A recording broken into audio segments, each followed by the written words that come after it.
Now that we're here, where will we stay? Let's pretend it's 130 years ago, and we've just arrived at the Thousand Islands. We're looking for a nice hotel in which to stay. Let's start at the Crossman House in Alexandria Bay. In 1848, Charles Crossman built this hotel to accommodate 10 or 12 guests.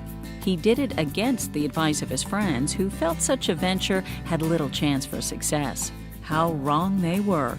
In 1863, the hotel was expanded to put up 75 guests. 10 years later, there was another addition, increasing capacity to 150 guests.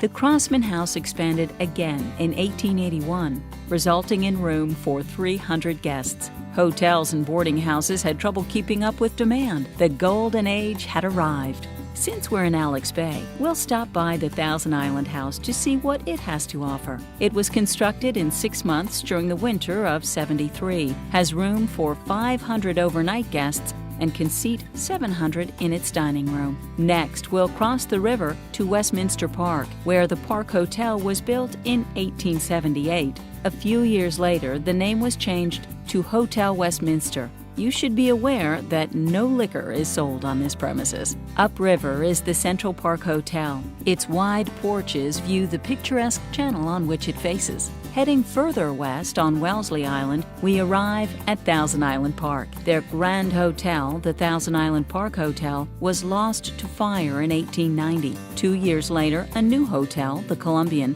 was built, but it too succumbed to fire in 1912.